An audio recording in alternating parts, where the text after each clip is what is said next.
Welcome to Penguins and Scribbles, episode 4? 4? Is it 4? I think it's 4. What the fuck did we do last time? It's episode 4. Yeah, last time it's good and it's episode 3. So, Penguins and Scribbles, episode 4. Yeah! Welcome back, Yay. motherfuckers. Insert guitar riff. Also, this is an after Christmas special, so we are not going to sing Paduru Paduru at the top of our voices, so don't expect that anywhere in this video. Well, podcast. Speaking of Paduru, Yes. this manga we're going to talk about, the story takes place in the winter. Yay! But it's not Paduru Paduru. Yeah, it's not Christmas. The manga, they didn't usually celebrate Christmas. Which is but it takes place in the winter. Which is why this is such a terrible manga. We don't like this. No, we're not going to say that. No. Let's just listen to what we think about the manga first. So, I brought this up. I brought this manga. I have read it before actually, but I don't like it. But I bring it up because it's about bullying, and then Jordan has experienced. He was a victim. Yeah. And so I brought it up to him and I say, well, this is about bullying. I'm interested to hear your take on it. And that's why yes, we're talking about this manga. And I've come to realize my bullying has not stopped. Why would you fucking recommend me this? This is basically bullying, you motherfucker. I'm so angry. What is the manga we're talking about? Did you say the name yet? Misu Misou. The fuck? I didn't hear it. Yes, I'll say the game. Fuck? It's okay, Misu Misou. So we did say the name. Wow. So okay, if you think the name Misu Misou is weird, then just call it Liver Leaf. Liver Leaf is even weird. Liverleaf. But Liver Leaf sounds because more it's English. What the fuck are you trying to say?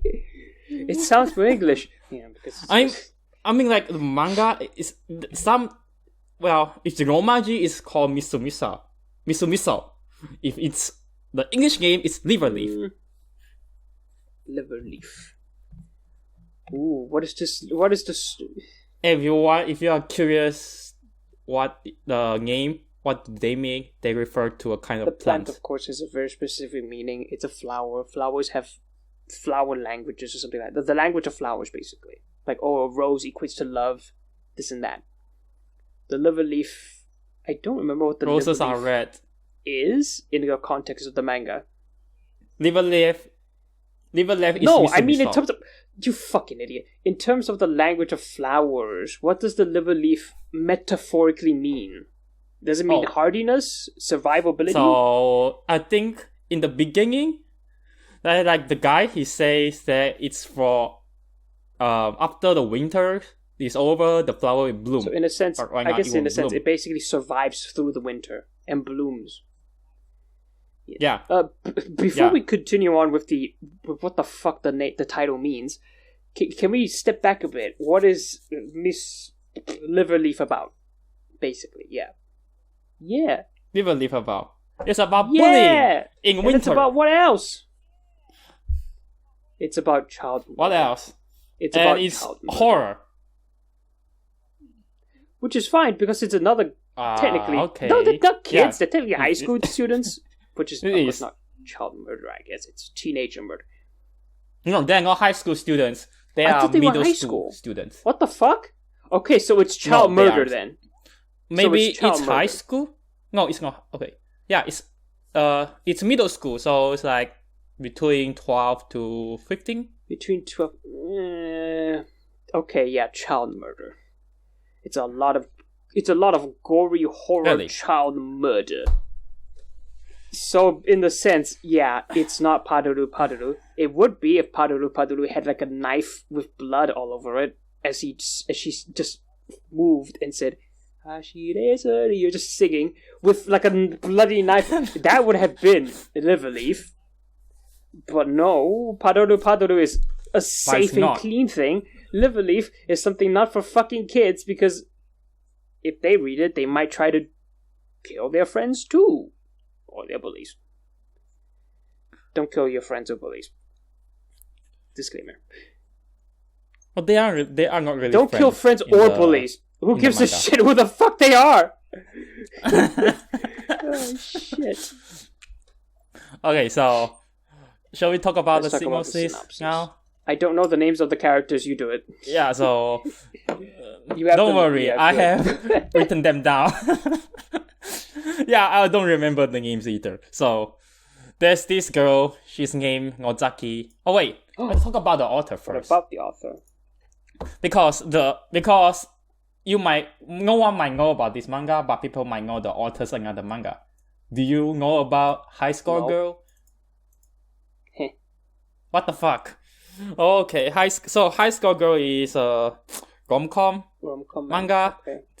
but it takes place in the 90s, and the couples, they play a lot of games. They are basically gamers, and it's in the 90s, so there is arcade culture, and there is a video games, and all the games that it mentions, they are So it's real. a very So- normal, sort of a slice of life-ish. Not slice of life, Just- it's a just straight up rom-com. rom-com. Just straight Okay, up but- rom-com. Hmm. And it receives a lot of attention from gamers, Wow, from really? real life gamers like That's me. amazing. Because it's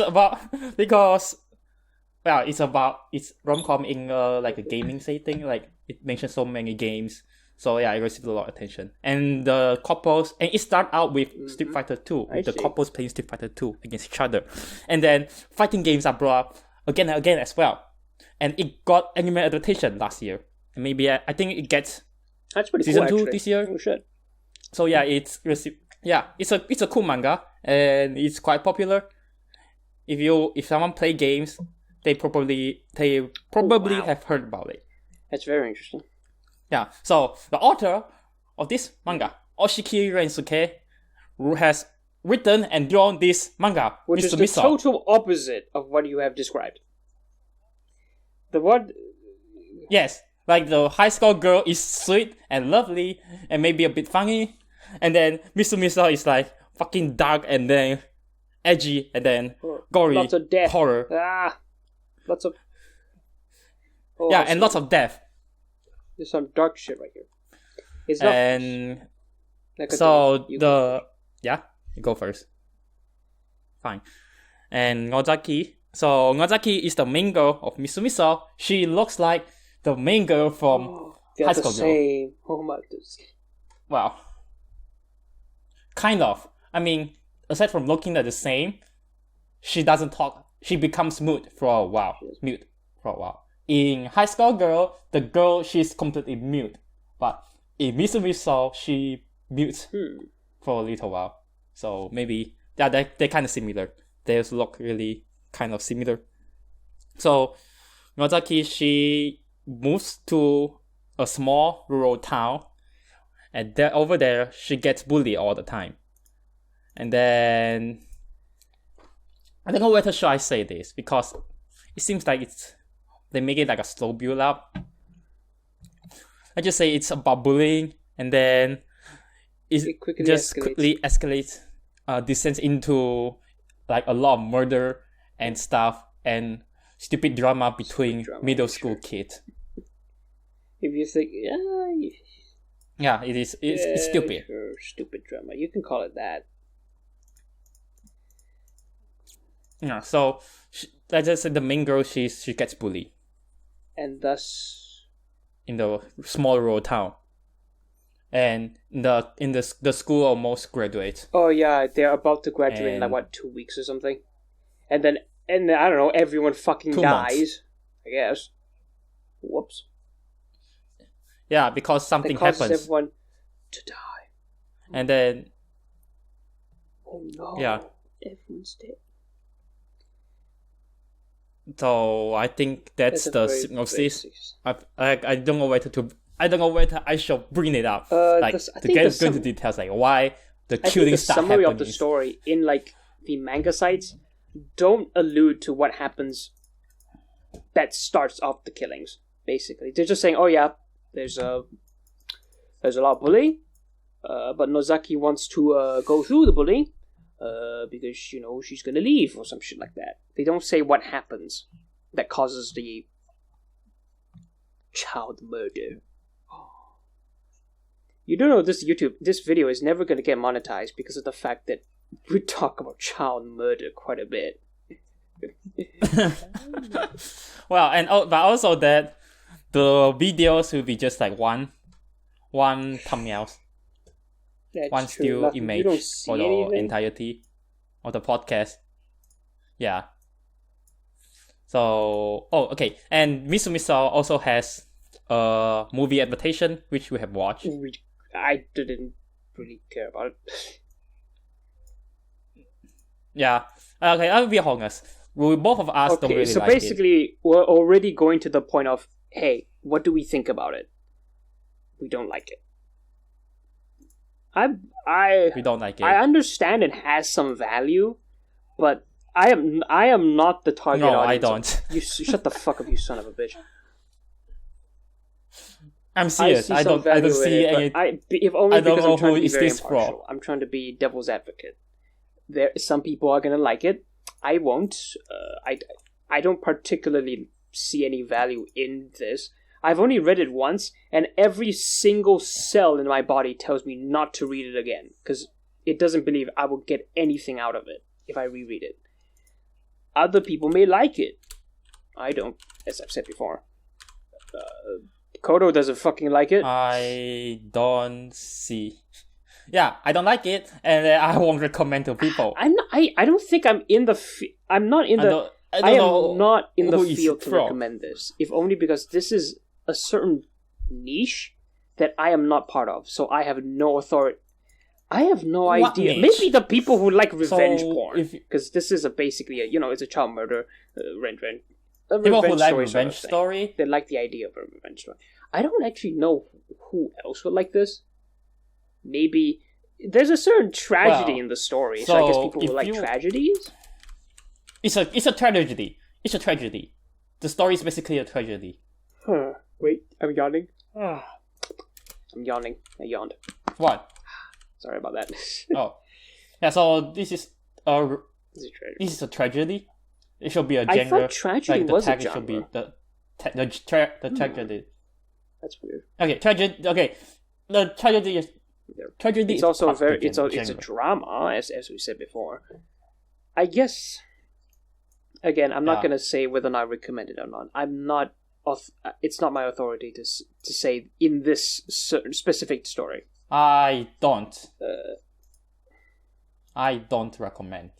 So if you want to, and if you say like, okay, so you think that it has value as a revenge story, then I say that goes watch or read something with a better like revenge John story. Wick.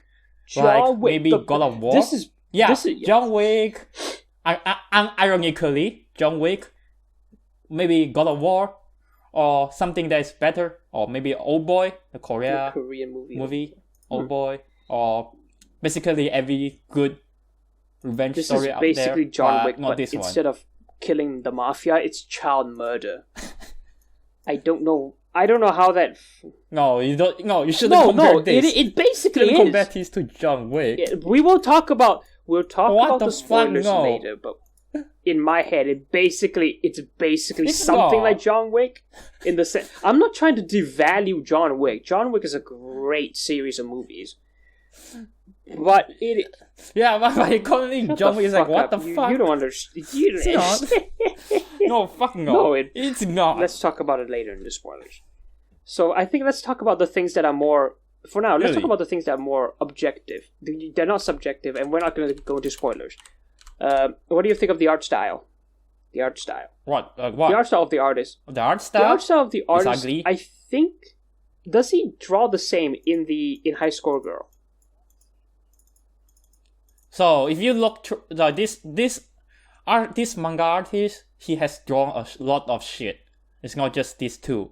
If you like go to like Mao and see through his work, he drawn a lot of shit, and all of them are in this similar art style, which is like a very big head, and then the body is kind of short. And I remember I liked the art style in High Score Girl, and then but in this one, I feel it's very ugly. I think that by the time he starts drawing High Score Girl, his art style has improved. Because High School Girl comes after this one. I think I'm starting to actually like the intent of the art style here. because it is unique, but it's unique. It is ugly, quote unquote ugly, for the sake of the story, because the story in and of itself is a very uncomfortable, it's a very dark, very visceral story, because of course there's a lot of child murder, there's a lot of trauma, there's a lot of quite a bit of a sadistic streak in this manga, even in just 20 chapters. I think the art style is meant to be ugly because it's meant to make you feel uncomfortable. It's meant to make the reader feel uncomfortable, basically. That's what I think. Hold on. Have you read High School Girl? You need to know High School Girl is the same art style. But I am High School Girl not is going to say High School, because there are certain parts of this manga where, like, when the characters start looking very angry, very evil looking, their faces get very distorted in a sense. The lines are very rough. They're coarse. There are multiple lines in place of what usually you can just draw with one straight line. There's a very sketchy look to it. It's very incomplete, very raw. I don't know whether or not that also happens in the High School Girl. Like when stuff gets like serious shit. I don't. When like the background goes dark and when the characters they're going with that scowl on their face. There's a very uncomfortable distortion of the characters' faces that the artist draws, which I guess is meant to make you feel uncomfortable. That's what I think. I like to think it's like that. You're searching out High School Girl. I see. Yes, I'm such a High School Girl. Like, I don't remember much about the manga drawing. Okay, so I'm looking at it right now. There's a much more cleaner sense to it. I just say, yes, it's. I looked at it before, but I'm not looking at it now. Oh, but I do remember it. Yeah, I'm looking at it right now. It's much cleaner. It is much cleaner. But in Liver Leaf, yeah, there's a more coarseness to it. It's very raw. Liver Leaf. So I don't like Liver Leaf manga. Like it's like, so like I think if I compare it to Root End is just it just reaches the bare minimum. But for this one, I think it's very. It doesn't even reach bare minimum. It's just like the artist is just he just draws but he's not very good at drawing, and he just draws a manga. I like something like the this style. I like what it's trying to go for, but it's not very pleasant. It's not very pleasant to look at. That's one thing you can know. It's not very pleasant to look at. That's one thing I thought, at least. Any thoughts? I like the guy's art style as well, and because it's unique from other manga, but for in this case, I prefer High School Girls. I think by the time he draws High School Girl, he actually got a lot better, and Misu Misou is maybe he's still I think he's still trying, or he deliberately and intentionally drew it this way just to make it look very uncomfortable to look at, because the entire story is uncomfortable. You might as well just make the entire thing uncomfortable. That's what I think. That's just me trying to be like as nice as possible to the art style, because I don't like it too. I don't like the art style too. Well, I'm not going to be nice. I'm not going to be nice towards. I'm not going to deny it because there's nothing really to talk about. Okay, so let's finish talking about the art, and let's go back to the recommendation first. Have you read any edgy stories before? Are you a fan of edgy stories? I'm a fan of the Rule of Cool, which edgy stories which edgy stories not Rule of usually Cool can bring up very frequently, but I do not recall. So from me, what was it? What was that name? Shit. Dolly Kill Kill? Is that a Dolly Kill? Is that an edgy story? Yeah. Is that an edgy Dolly story? Kill Kill.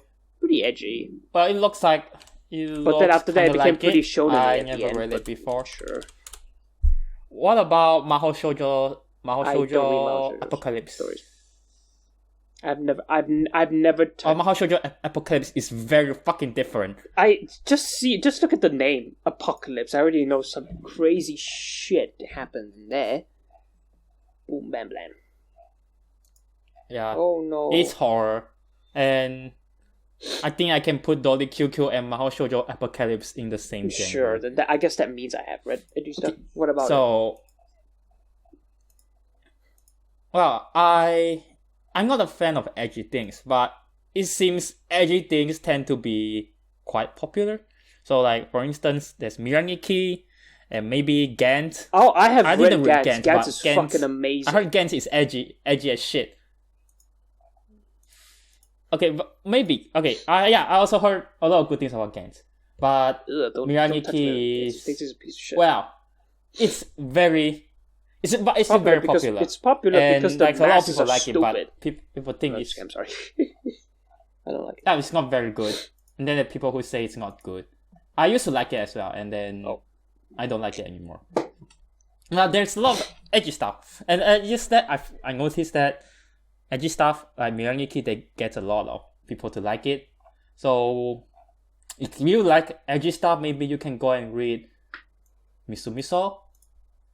Although I was suggesting saying, no, don't read those things. Read what you like, but don't become what you like. Oh, but there's one. Weird. That's what. But then I have read edgy stuff that is like so bad it's good. I just read them ironically. Like that tube, that one is so fucking stupid. Are you serious? But it's so fucking stupid that it's a fun read. But it's also very fucking edgy. Shit. Yeah. And maybe like this. And then have you read Inuyashiki? I don't remember this name. Okay, no. It's Gantz. It's by the author of Gantz. And I hate it. I don't like it, but I've seen people who recommend it to read it as like an ironic shit. So maybe they are putting it in the same level as Dead Tube. Are you serious? Jesus. Yeah, it's by the author of Gantz. Okay, so I think that's it. We can start going to the spoiler territory. Spoilers. Ring. Do you have any more thing to say? What else can we talk about? Anything you want? No, yes. Are we going to talk about the movie adaptations? Will we do it in the spoiler discussion? Let's just talk about it right now. Spoiler discussion. So. Okay, then we can go into the spoiler discussion. Let's go. Whoosh. So countdown. 4, 5, 3, 4, 2, 3, 1. 2. Get the fuck out! Wow. Are you all out? I'm angry. You don't have to be so mad. Because I don't you like have to be this. so fucking mad, dude. Growl, anger. I know. Me angry. I don't like it as well. Brick wall. Okay, so we can. Okay, we are in the spoiler discussion right now. And now we can go all out. So, Nozaki, she's being bullied at school, and but what then happens? Her house gets burned down, and her family gets burned to death, and so she got angry. And it is revealed, of course, that it is the bullies who burned her house down. So she has a reason to be going after the bullies. Don't forget that. So she just murders all the bullies. Yeah, throughout the story, she slowly kills everyone. And yeah, she becomes a slasher villain. She becomes John Wick and slowly murder everyone. No, it's not John Wick. John Wick loses his dog. The dog that his wife gave to him. He didn't. He gets mad at the mafia who killed his dog, and he goes on a rampage and kills everyone. Then there's Nozaki, who lost her family to a fire, and of course she, I guess, finds out or knows that it's the bullies who did it. Therefore, she goes and kills all the bullies. This is basically a revenge porn story that is on the same vein as John Wick. It's not the exact story, of course. It's just the same vein as a John Wick story. No, You don't I don't see see it because you're it. fucking blind, I guess. Why do you...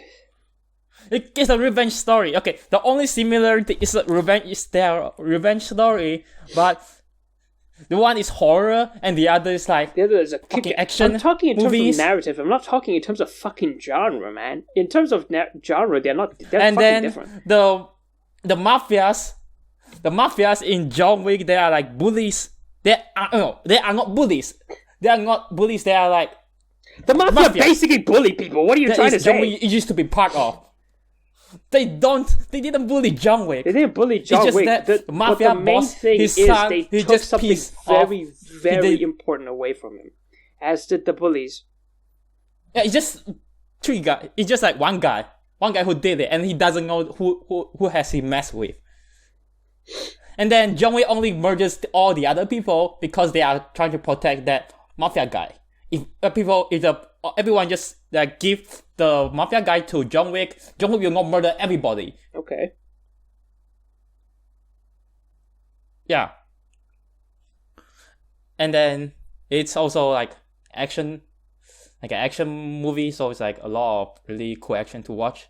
And this one is like there's a lot of characters, and the manga tries to give every character a backstory and trying to make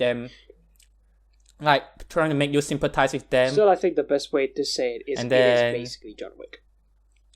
In the most barest dude. idea, the idea of the main character loses something important because of a group of people. Main character kills technically everyone in that group of people. Basically that. And yes, there are parts where I guess I there's just go over. fighting. Lots of slashing knives around. I'm gonna kill you, child murder.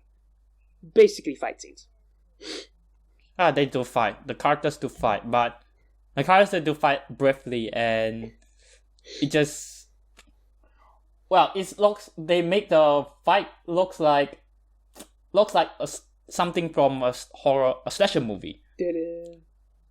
Like, because like when we watch the movies, I don't think when we watch the movies like Miyazaki, she doesn't talk much, and then she just walks slowly to the bullies she's going to murder, and then John she Wick. kills them. No, I don't know if John Wick talks a lot. And she doesn't carry guns. You don't need to carry guns to fucking kill people.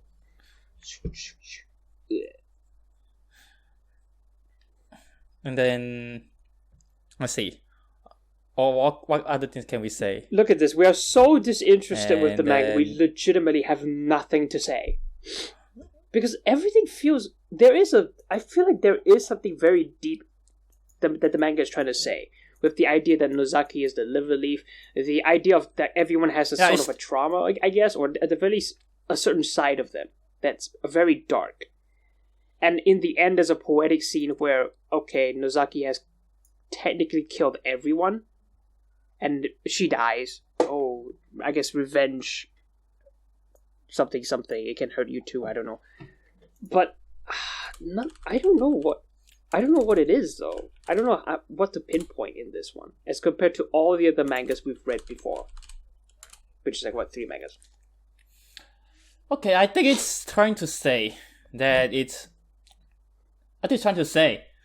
bullying is bad. But Everybody knows that. bullying is We all know bad. bullying is bad. You don't need to. Maybe they're saying killing people is also very bad. But it's not in. Playing with fire is bad. And I don't know. It seems like they're trying to make that bullies are bad, but okay, I forgot what I want to say.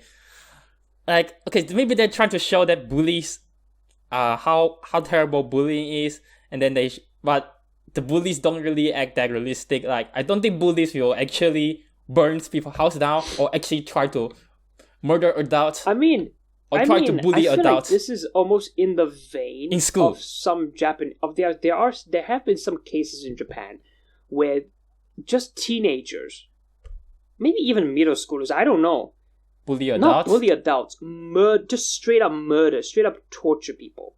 There was that very infamous story about that one girl who was kidnapped by like a group of boys, not a boy, sorry, people of his age, of course, guys of his age. It was that story. Yeah, I know. They kept her in a house in like sort of a.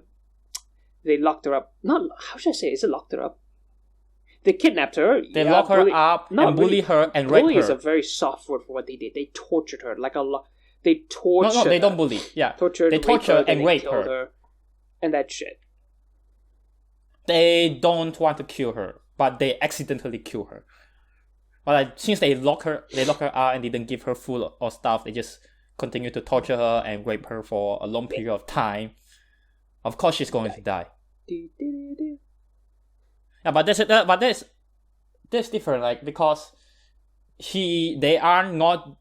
I don't think they are bullies first, but I know that they are like part of a mafia. They are part of Yakuza, like part of the Yakuza organizations, and then they just lock her up because they just lock her up. I think they like one of the boys likes the girls. I think he confessed or something. Yeah. I just told him to like be his girlfriend. She said no. I guess he got mad and then just kidnapped her and just did every crazy shit to her. That was the story of it. Yeah, and just everything. And it's not really bullying. It's not bullying. More so than it is the idea of what happens if these kinds of kids live in an environment where they have unchecked power. Because remember, we still have a few things to talk about, such as the teacher. The teacher could have been a person to have rein in a sense. But for some reason she doesn't. Oh yeah, the teacher. The teacher. Fucking teacher. In the story of the girl who got kidnapped, tortured, and raped, it was boys who were with the mafia. So basically they had power. Maybe unchecked power, I don't know. Here, they're in the countryside. There's nothing happening here. What you do that no one else sees, nobody knows. So in a sense, they have a sense of unchecked power. And it's like an odd psychological study on the darkest shit even kids can do if they have just all of this to themselves. If they have nothing to do, and if the only thing they can indulge in is just sadistic shit, what is the extreme of that? How extreme can they go, basically? Seriously, I mean, you think that people with normal upbringing can do this kind of shit? I mean, most of the people, they have normal upbringing. They have normal upbringing, but they may have friends around them who might have dragged them to do some crazy shit. And maybe slowly, as they realize the crazy shit they do isn't very fun anymore, they take it up a notch. And then as that thing isn't fun anymore, they take it even higher. And they keep going and going and going. It might even be that the school that they're going to may have a sort of a bullying culture, something like that. Maybe there's a very strong sense of bullying. We don't know about that. I'm just making random speculations on the basis of, why do people with normal upbringings become whatever it is that happens in Liver Leaf? Just me making like random assumptions, basically. Because there are a lot of things in life that can influence you. It's not just just a normal upbringing. What about friends? What about any sense of entertainment? Because as we know, there is no entertainment in their village.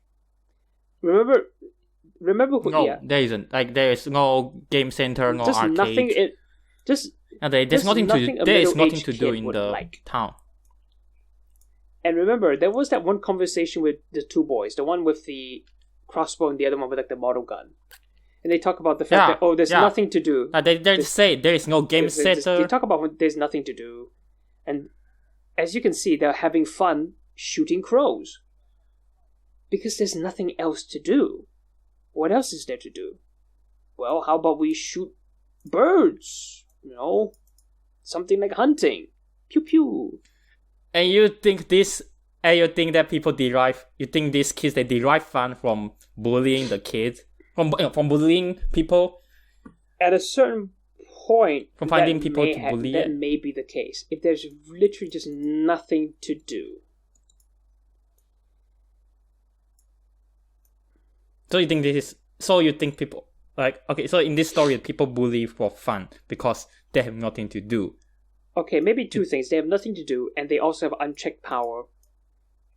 Because maybe unchecked power in terms of, maybe they're in a group. They're doing a group bullying sort of thing. Therefore, and also the teacher is not going to do anything about them. The parents don't know what's happening. So, unchecked power. They can do whatever they want. Basically. Okay. So, I think it's time to talk about your real life experience. So, how is the bullying experience? This part may actually be a bit disappointing to you because I've come to realize I don't really remember it that well. Here's what I believe is why I can't remember it too well. Here's my theory. It's because of the fact that I have had closure with nearly all the bullies I've had in my life.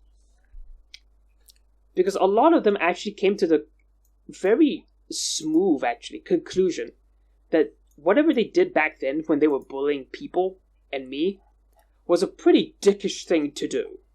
So I guess they just all grew up, and now we're just acquaintances or friends. I mean, I had a friend who, he was the center of a group. He was a very funny guy, which is why everyone went around him.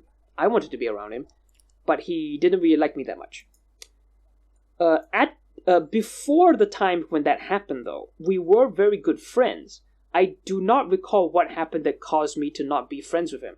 Until he told me when, I think during the first year I was in that school, when I was still friends with him, I met another friend, and for some reason, young little old me, that fucking idiot piece of half-baked potato brain, thought you only could have one friend, which is why I, for some reason, dumped him as a friend, which is why he hated me. And then, during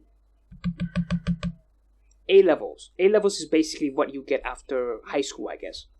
A-levels. It's basically a British curriculum thing, A-levels.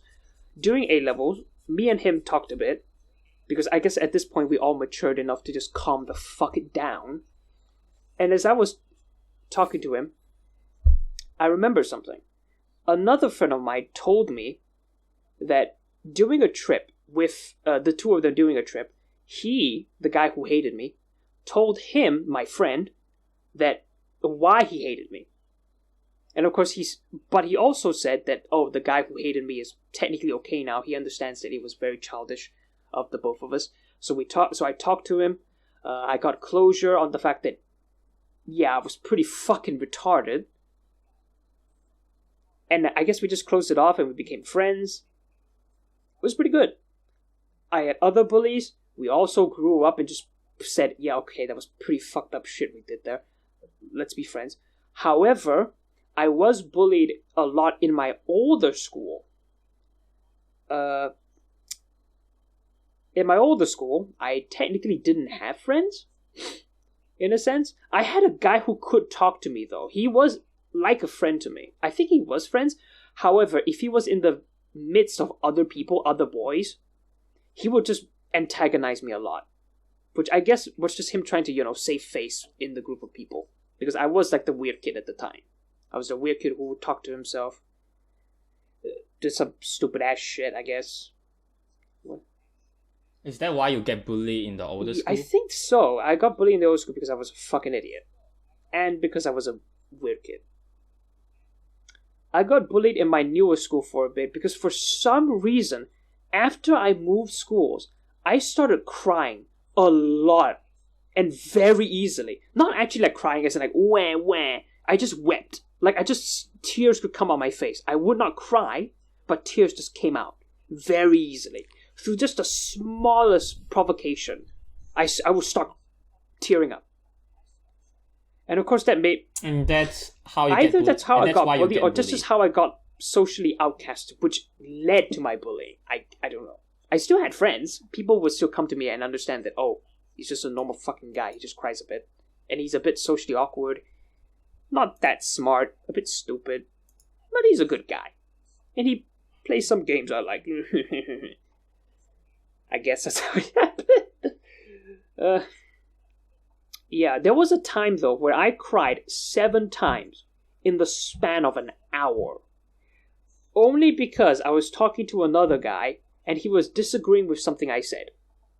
And I was trying very hard to explain to him, it can't be that bad. And I just started crying, because of course, at the time, I wasn't very good at holding my own in an argument, so I guess the guy started, making fun of me in a sense, in a quote-unquote sense. And I started crying a lot for 7 times. 7 times in the sense of I wept, and then I would feel my tears stop coming out, which means I guess I stopped crying. However, I was still in the midst of the argument, and then I would weep again and again and again. So much so that at a certain point, there was a teacher who was coming by into the class. I guess he was visiting, maybe he was trying to look for something. I don't know. He was a very special teacher because we called him the gangster teacher because he was a real cool ass motherfucker. However, he was also the manliest motherfucker out there. So I guess it was very okay. What? So it was very embarrassing. For fuck what? Well, yeah, I want to ask because it goes on for too long. I want your bullying story. What were you expecting? I want to ask did you get soft? I didn't get soft. And because I was asking why does bullying happen? You asked me. My original intention is I want to know why bullying happened. Experience. You didn't ask me specifically, so I didn't know when to stop. Bullying experience. I thought, okay, we'll just continue with the bullying thing. Okay. So it's fine. I can for now we can stop here for now, and then asking. So, did teachers try to help it? There were a few teachers that actually did try to help. There was a guy, a teacher, I don't remember in what class though, it was an English class. We had to write journals in our English class. I wrote a journal that said, hey, I had bullying problems, I didn't have that many friends, people were being mean to me. He read it, and he told me to come up to the class, not up front, and just say oh, I was being bullied, yes. And then he declared that, hey, come on, don't be fucking assholes. He's just a kid. He's trying to make friends. Don't make his life miserable. Make my life, that is, miserable. All that stuff like that. He was a great guy, too. He had a nice sense of humor. He knew when to, be very firm. Sometimes, of course, he could be very scary, but I still remember the guy. I'm not going to tell you his name, of course, but he was a pretty cool dude. He's not like the gangster teacher, though. He was another guy, but he was pretty cool. Oh. Studied law, too. Pretty interesting. And did I have any other teachers help me? Shit. I did have another guy. He was a Hungarian teacher, actually. My history and PE teacher. He was a real rad guy. And he listened to me, of course. He was being very nice. And he is basically, in a sense, my role model for the later parts of my school year. Because he came halfway during my time in that school. I think he came off of the MA. Where did he go? I don't remember. Where did he come from before he came here? I know he was in The Amazing Race. That's one thing I remember. He told us he was in The Amazing Race. It was pretty cool. I found the episode. I saw it. He and his wife were in The Amazing Race. This is just an old story. This has nothing to do with the manga. He was a cool guy. Blah, blah, blah. Yeah, so... He was my role model. He listened to me. He told me advice. He told me what to do. All that stuff. He was a very good guy. I miss him. I want to just... I don't know where he is right now. Is he still in school? Shit. Oh. Okay, there goes. There goes your long bullying stories. That goes for very long. Oh, come on. Bullying stories so are I asked you about your bullying experience. Go for years. Of course you're going to have some shit to talk about. Even if you forget. I know. But, yeah, I know, but I ask him because... from what I don't have any experience. I didn't experiencing or have I ever witnessed it. But from what I gathered, bullying is actually a complex problem. That's why they still happens, and that's why they are not that easy to stop. Bullying, because stop bullying is there's no impact to the idea. Yeah, like it seems that like people always make it that like stopping bullying is an easy thing. But from what I gather, like if that is that easy to stop bullying, then why does bullying still happens? So I came to and I look around, I talked to people, and then I came to the conclusion that, well, bullying is actually a complex problem. It's actually quite a complex problem, and then so trying to fix it is not easy. And then if people some third party trying to come in and help, it's also not easy because it's so complex. Yeah. It's a complex thing.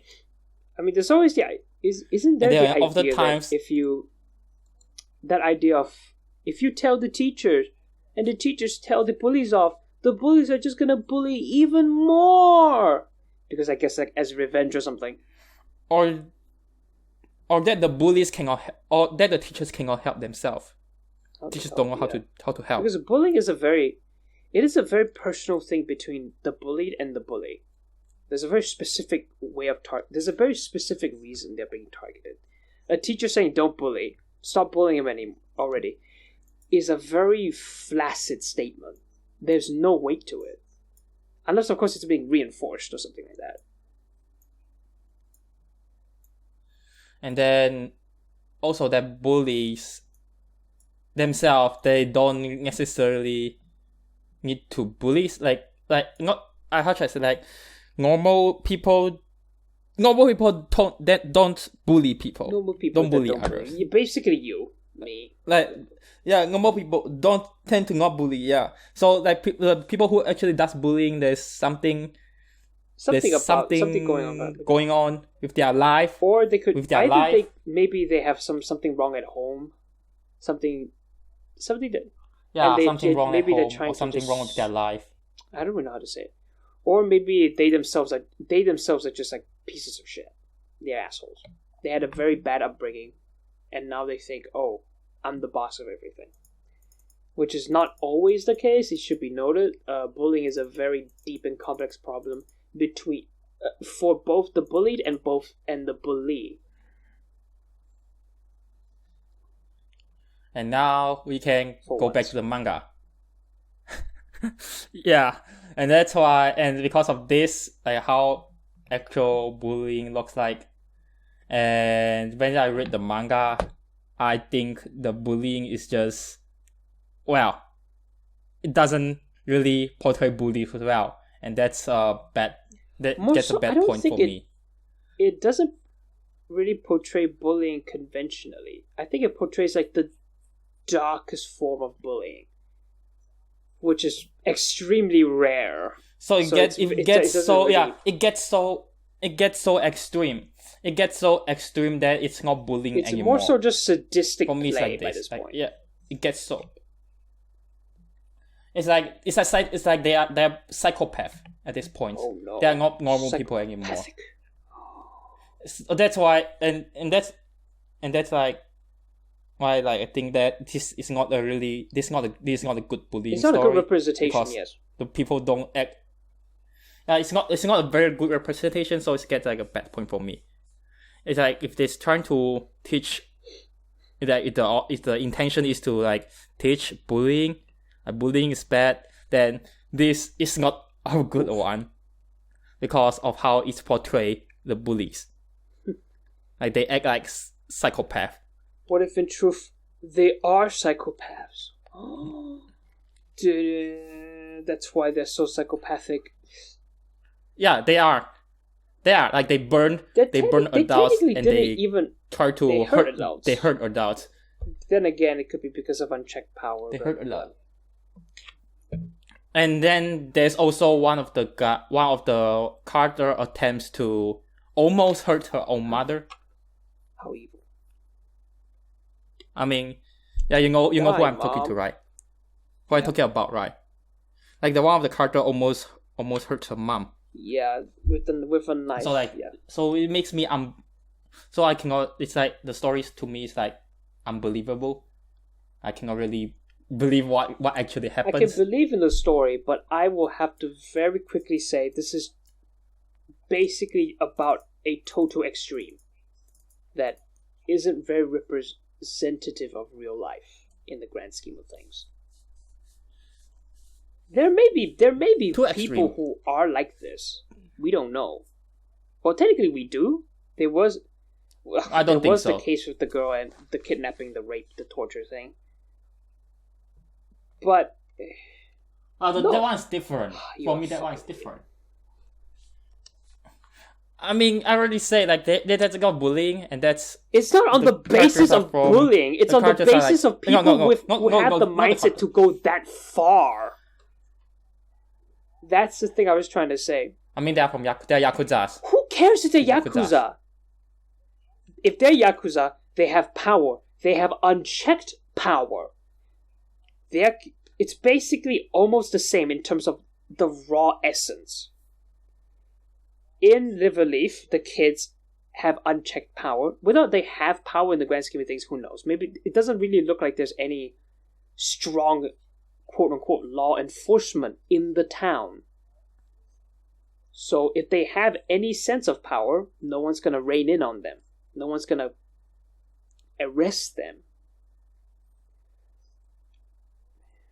Well, there were people who arrest them. Like, there's police in the story. There was the police in the story, but will they... They will get arrested if they are being spotted, but since this town doesn't have a lot of people... They don't get spotted. Nobody knows. They don't get spotted. And it's also in the winter, in a cold winter with a lot of snows. So when they die, the bodies can get buried by snows. Oh, and that reminds me. And that fucking reminds me. Yeah, so after the first murder scene, after the first murder scene, like the girl, she discovered the dead body. So like, let's see, Rumi. Dead body. After the first murder scene, Rumi discovered the dead bodies of the first few murder victims, and she didn't attempt to call the police. I wonder why. I wonder what's the reason for that. Is it because she's scared? She's so scared of her own life that she doesn't really wanna. She doesn't have the idea of calling the police in her mind.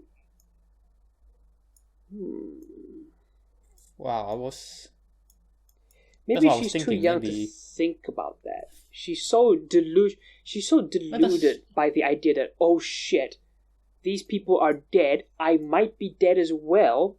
The idea of just calling the fucking police never came into her head. She just got so scared. It slipped her mind. No, I don't believe that. Her mind. I think the first thing I'll do is fucking call the police. It seems more like a very... I mean, I suppose that's true. I would call the police as well. Why didn't she do it? Who knows? I can say maybe it's this a plot hole. Either it's a plot hole or a nitpick, or either you could just explain it away as just her being a fucking idiot. Or at least being a scared idiot. Who knows? And then, okay. Let's see. You're just going through your notes, aren't you? About the teacher. Yeah. I'm looking at my notes. Because I'm thinking, what should we talk about? We have nothing to talk about. And then there's the teacher. There's a teacher. I think the teacher is interesting. The teacher has a pretty sad life. The teacher is interesting. Because it's all on the basis of...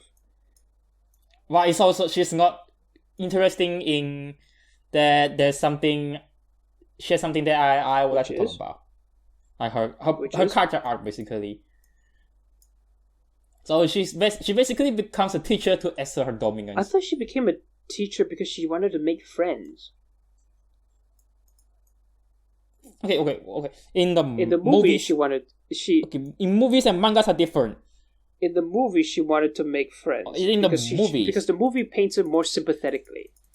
In the manga, it's very different. Yeah, in the movies, she made the movie that it makes the teacher more sympathetic. And in the manga, she's more. It's much more darker. I actually don't remember the manga teacher. So, okay, in the manga, the teacher it's implied that she becomes a teacher because as a kid, when she was young, she gets bullied a lot. So she thinks that if she becomes a teacher, she can she has powers over the teacher. She has powers over the students. Yeah. But as we can see in the manga, she's just trying to look away.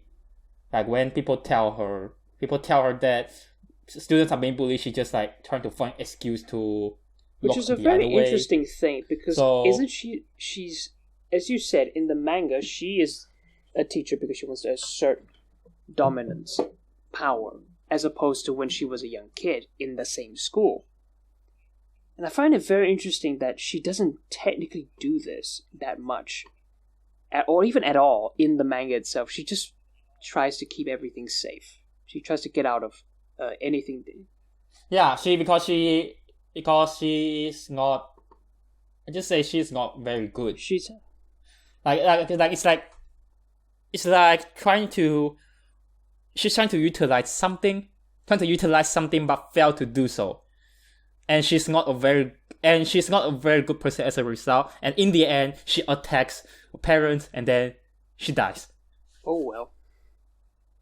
Which is very. I don't really know why the teacher's character arc is there though. What does it mean in the context of the entire story of Nozaki herself? It's about bullying as well.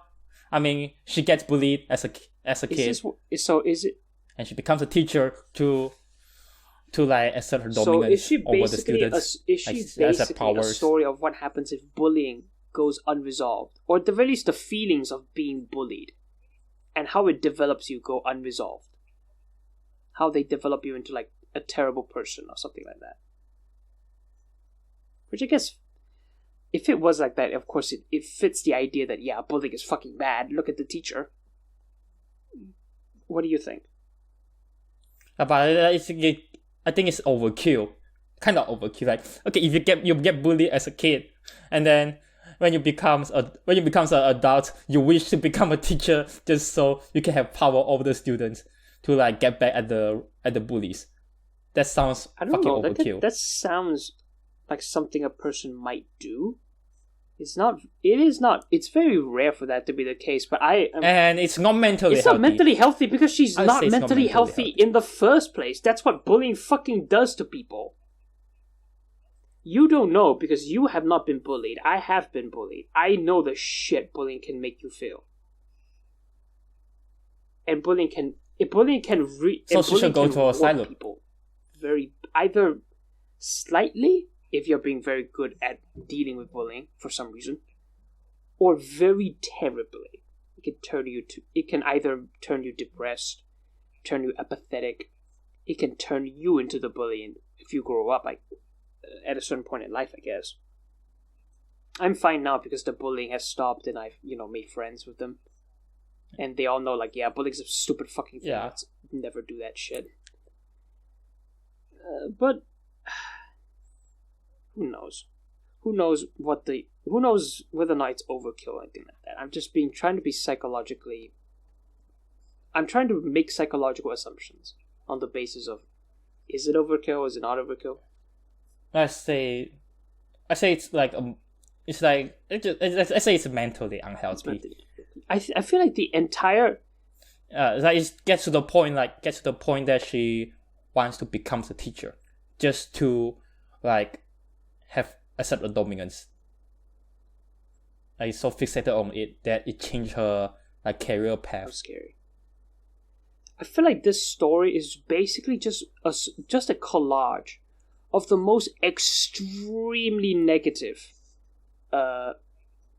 mental issues, or at the very least for the mental issues that are presented in the story. It's just the author just writing the most extreme versions of them.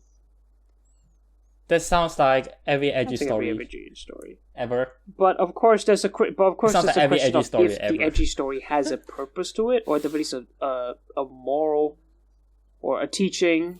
Or is it for... Well, oftentimes they oftentimes they have quote unquote morals, But but they also play out. They also make it edgy for shock value. It's pretty scary. I remember. I think this manga has plenty of shock value.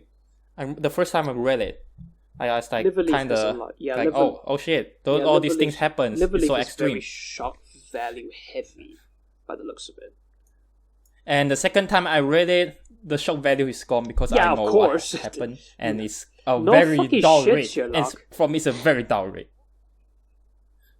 The shock value is gone, and there's nothing more. There's nothing unique anymore. There's nothing to look at anymore. Yeah, I don't want to reread it. I don't have any interest in rereading it. Yeah. And then let's see. Let's talk about the guy with the most mentally unstable. I say he's the most psychopath out of everybody. He's the only one with actual with the worst family problem. I say the sadistic the worst guy? family problem. The domestic cameraman. abuser. His name. What is his name again? Let's see. Aiba. Yeah, Aiba. You call him sadistic guy. Sadistic or domestic abuse. Remember how he started, getting so domestic abusey. He didn't get abused. He didn't get his abused. family Yes, who gets his mom was abused. His mom who and he helped his mom fight back against his dad. His dad left, and then he becomes an abuser himself. Don't say it like that because that sounds a bit too simple. There, you skipped a lot of hoops there. It was the idea of, okay, now that he's alone with his mom, he wants to protect his mom, but for some reason his mom really does not like him, having pushed away his father. So she gets very mad at him. However, at a certain point he gets so angry, or maybe no, I think there was like a little fight or something like that. Just the mom instigated the fight. I don't remember. There isn't really something of a small struggle, and then he punches her, and of course she gets really quote unquote scared, which is when he realizes why his dad likes to beat his mom so much, and I guess that's where he got this obsession with protecting but also beating people. Wow. So his dad always beat his mom, and then his dad and he was curious. I was curious as a kid, like why does his dad always do it? And his father taught him that they are actually love each other, and like the dad is giving love to his mom. Like this thing is taught to him as a young kid. And so Aiba eventually realized it's something's wrong, so Aiba tried to save his mom. And then kills... Not kill. And then, no, not kill. Just stab his dad. Stab his dad. What was it? Not a knife. With a knife. What was it? With a knife. Just like a cutter. A sort of a cutter thing. Not a knife, just a cutter. I just know that he stabs his dad. And then shortly after his dad just walk away. And then Aiba just... happy that he's happy that he's saved his mom. Quote unquote saved his mom. He believes he saved his mom. Yeah, he believes he saved his mom, but his mom is angry at him because his mom is also crazy as well. It's not just his dad. Is his mom a masochist? Yeah. No, his mom is also crazy. Like both his parents are mentally unhealthy because of all the domestic abuse, and they didn't give. It's a very sad story.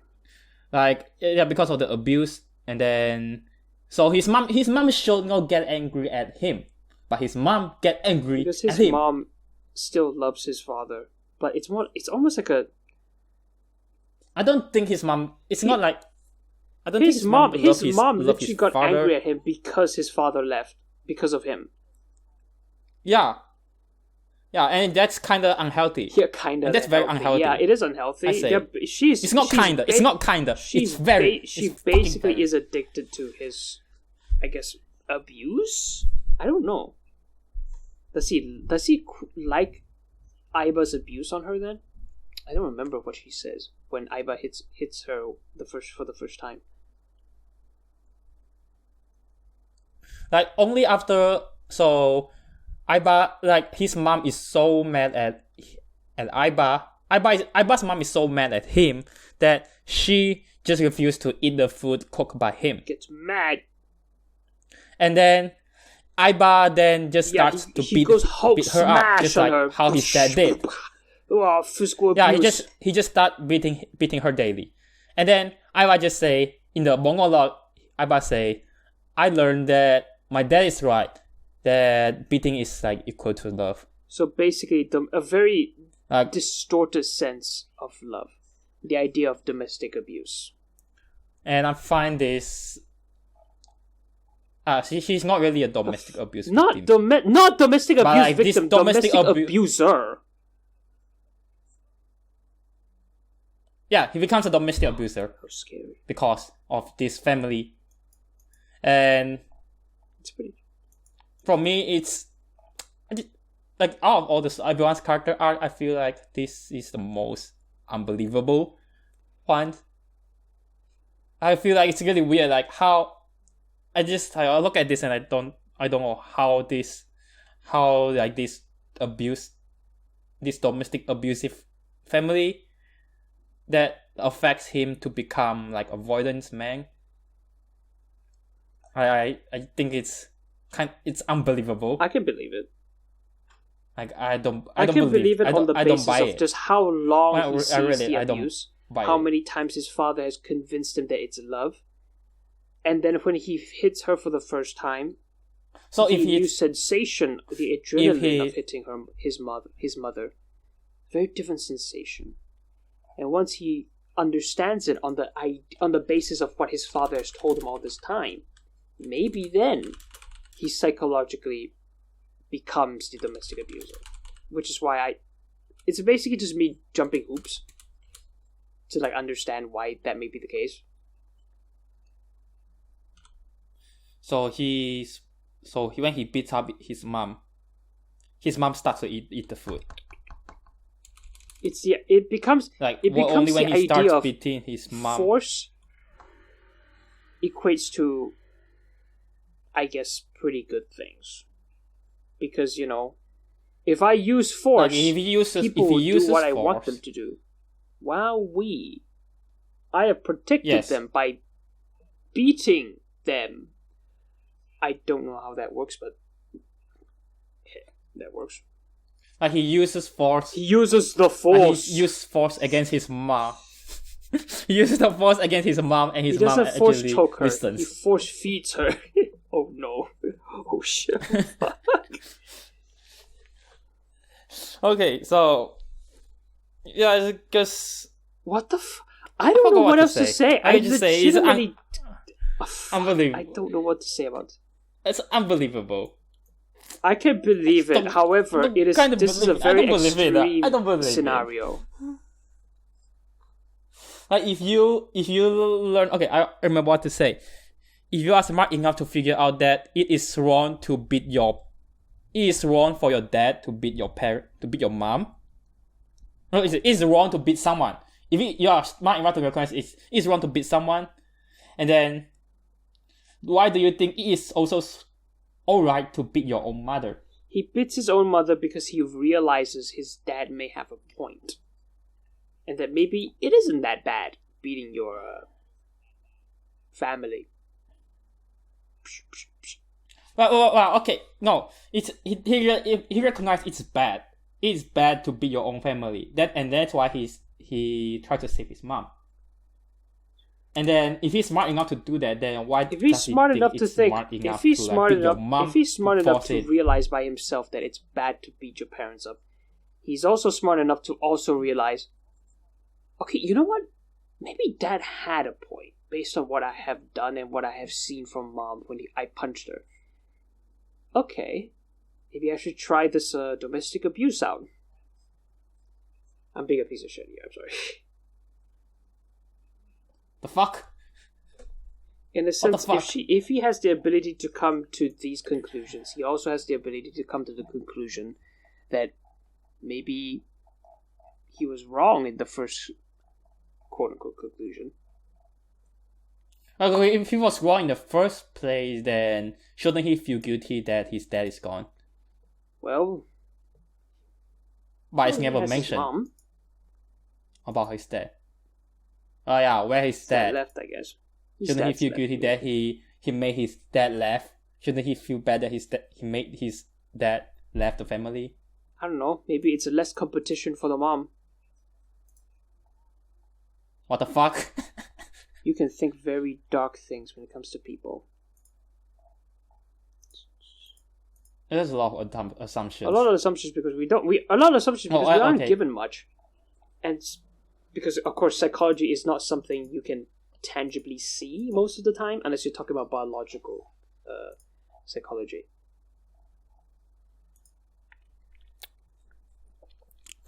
Yeah, and then that is how, and this upbringing, and his family background make him a violent person, and he's technically the final boss of the story. Because in the movie adaptation, it's different. He murdered his mom is alive in the manga, but in the movie, his mom alive? He said himself that he murdered his mom. Was his mom alive in the manga? I only remember seeing the mom alive in a flashback. It say that he moved to. Well, it didn't say anything. They didn't say anything so about we don't know his whether mom. the mom is. But in the we don't know. But in the movie, it say that he murdered his own mom. Yes, he says he murdered his own mom. He finished off his mom. I forgot he who says said it. He says it. I forgot who said it in the movie. He finished off his mom. Yes. So he murdered his own mom. He beat his own grandma too. That bitch.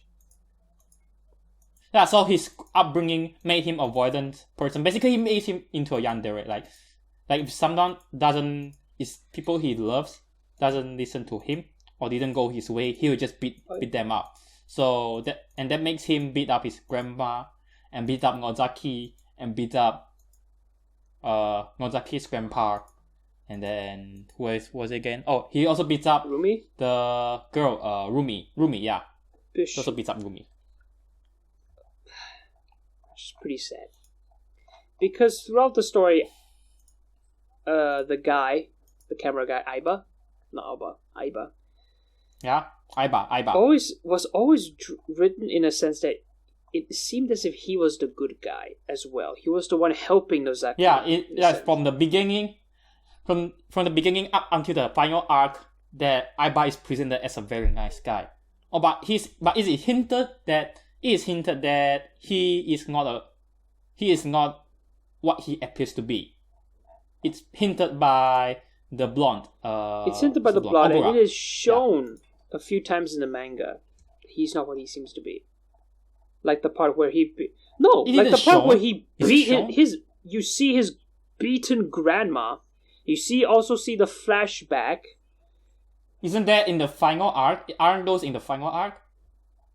I say up until the final arc. When you said final arc, I presumed the final chapter. Up until the final arc. I think throughout halfway or 3/4 into the story, Aiba is seen as the good guy, or as the romantic interest for Nozaki. Yeah, seen as the good guy and as the romantic only like interest. The second half of the story, I think. Is he revealed to be? Yeah, he's fucked up as well. And he gets killed too. Oh no! That is. And then, yeah. Do we have anything more to say about Aiba? Not really. He's a scary boy. Let's see. Okay, then we can just. I think we can go through all the rest of the characters.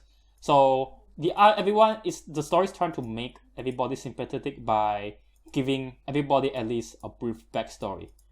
When they are not, like some of them are given extensive backstory, like Aiba or the teacher, but there's a lot of them are just like given a few panels about their backstory, and to make them like it's like trying to make us sympathize with them, trying to like make it why they bully as making a lot of sense. I see. Yeah, and then I don't think people care much about them, since there's not a lot of screen time for them. Oh well. I have nothing to fucking say. Hello? I am so flaccid. There's nothing. Nothing. I don't know what to say. Yes, maybe we can go to the ending. No, the ending of the story was pretty okay in the manga because we get to see the grandpa, the best character in the story. But you know what? Here's the worst thing about the movie. Let me tell you this. This is a huge spoiler for the movie ending. In the movie ending, the blonde girl, who is basically like, I guess, one of the main antagonists sort of thing, before she asks for forgiveness from Nozaki in the manga, is supposed to be killed by Rumi. However, in the anime, what the fuck? Fuck! No, it's not an anime. No. In the movie, the live action movie, not an anime movie, okay? It's a live action movie. In the live action movie, the blonde girl survives, and we see her in the end of the movie in their graduation. You know, the graduation that was supposed to let Nozaki get the fuck out of the town. In the manga ending, everyone's dead, of course, but we see the grandpa go out of town on a train. In the fucking live action, we don't see the grandpa. Where is he? I want to see him. He's the best character. Fuck! I am so sad. So in the manga, everybody, it's a tragedy because in the manga everybody die. It is sadly, very sad. Everybody died in such unsatisfying way, and then the grandpa is the only guy who survived, and he's also sad because all his family members die, and he's on the train to Tokyo alone. It's such a sad story. I want to hug the grandpa. In the movie, so like when you see the manga ending, you can, like, even if you don't like a story, you can tell that it's very sad. Like, but you just want this one old guy who survived, and then everybody died. Like, he's the only alone guy, alone in the universe. But in the movie, it changed to, instead of the old guy who died, it's Ogura who survived. And then this is done, and I think this is done because that the movie doesn't have time to fit in the spin-off chapters. There are spin-off chapters. The spin-off chapter is basically to show that Ogura and Nozaki used to be good friends. I thought there was flashback during the... Did I read the spin-offs? I don't remember. Shit. There are spin-off chapters, like they are at the end of volume. Yeah, the spin-off chapters are at the end of volume 1. And in those spin-off chapters, you learn that Nozaki and Ogura they were great friends. They were amazing friends. And yeah, they were good friends. And then when you read this, and then after you read this, you go into the second volume, and then you get to see the Ogura's character arc, and then you get to see her resolutions with the character arc, and before she proceeds to get murdered by Rumi, and then Ogura get a fitting end for her character arc. It's not a satisfying one because she's dead, but it's a fitting end regardless. And then in the movie, it's just that they don't know where to fit in this spin-off chapter, and so they put it as an ending to try to make it look sad. With the music, and then Ogura walking alone, and then there's that flashback. Mm-hmm. Yeah, it's try to make it sad, but it can't be sad. It doesn't look as sad as the grandpa alone on the train. Because it's the grandpa. It's a guy with nobody left. He might as well be his last fucking generation. And then he dies. Yeah. Sad. Grandpa is sadder because it's his own he's the last generation or something. Last generation of his bloodline, Jesus. Yeah. And with Ogura, at least she can still marry and then have kid. Even though maybe there's a lot of trauma. And then Ogura doesn't look like she's... In the movie, Ogura looks like she's fine. She doesn't look like she's mentally traumatized. The movie was okay. Until the ending. The ending was the most terrible fucking thing in the world. I don't think the movie is good. because the manga is not Manga's good. not good, movie's not good, but the movie's good for what it tried to do, which was adapt the fucking story. And it's like, yeah, sure. Oh, it's okay. good, okay. Oh, for that one, I agree. It's pretty Shorter. okay. No, wait. No, I don't agree. Okay, let me tell you why. I like the movie that the movie sets the mood for the manga. Like, it's quiet most of the time, and then there's snows. It's And snowing. I like how the movie sets the mood.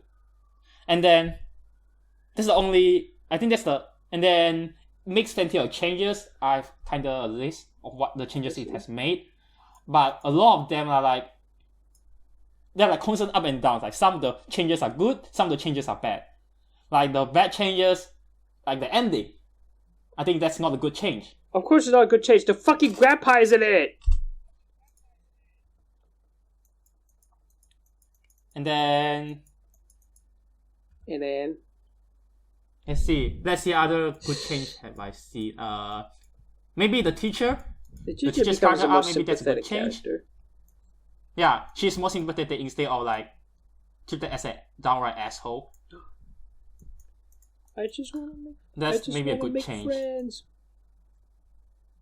Yeah, she just want to like in the. Have I said before? I don't think so. We did like, say that in the movie. movie she is different in the sense that rather than asserting dominance, she wants to make friends. Have I talked about why she did it? No, she didn't say she wants to make friends. She wants to graduate high school properly. Properly, quote unquote.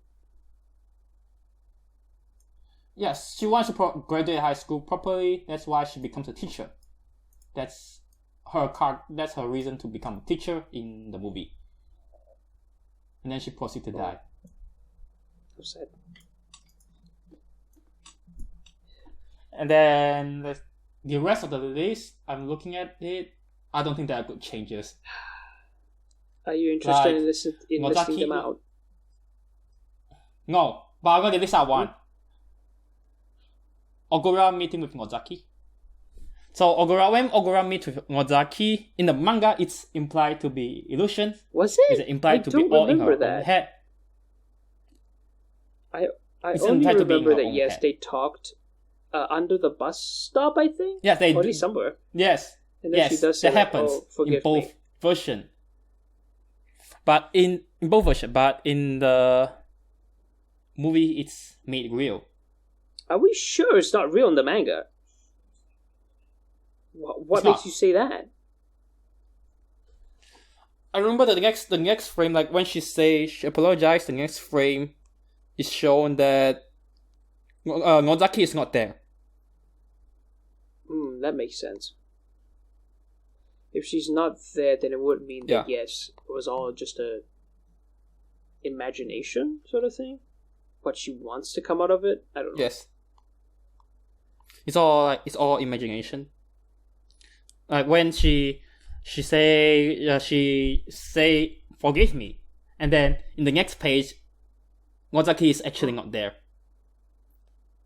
Either Nozaki's not there because she left, or Nozaki's not there because it was an imagination. Because I haven't read that part yet, or if I did, I skimmed it and I never noticed. In the movie, she just says forgive me, and then the next scene you just see Ogura walking alone in the snow, and then she has a shogun fight with Rumi. Of course, she should. That was JoJo stand fight. Stand. What is Ogura's stand? What is Rumi's stand? That would be her stand. I don't know JoJo, so I can't say what the fuck. I got no fucking idea. JoJo stands, they are usually music reference. Oh no! Either one of these characters is gonna have to have one of the soundtracks of the movie. They maybe they'll use they the have to use the soundtrack of the movie. They have to use some movies as a stand name. Oh no! But we don't know the soundtrack of the movie, so we can't make any inferences. My voice. I don't want to know. Anything else to talk about? And then, no, unfortunately. I am so flaccid. I don't. Oh! Wait, the ending meaning. So you say, I remember you say you want to talk about the meaning of the ending? I don't know what it is. In the beginning of the podcast? No, I just said I don't know what the fuck the ending is. Which is why either I want to talk about it or I don't want to talk about it. I don't know. I couldn't care less about it. You forgot about it. You couldn't care less. I couldn't care about the ending. Yeah, I couldn't care less. Let me die. Okay then. Do you have any idea? I don't think we have any more to say. This is the most terrible episode because I just don't care. I'm so flaccid. I'm just gonna go read some hentai, get hard. No, just kidding. I said nothing. Shh. Well, then we can stop here, I think. So you don't like this, you dislike this manga so much that you don't like to do this episode? Dislike, more so just total indifference. There's nothing interesting to me. I'm not gonna say I dislike it, though. I'm just gonna say I don't care. It's just a thing.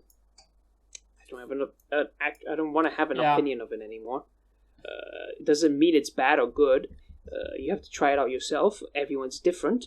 Everyone has different tastes. Everyone has different preferences. Maybe you would like the manga. I still will not recommend it. I am not going to say any recommendations.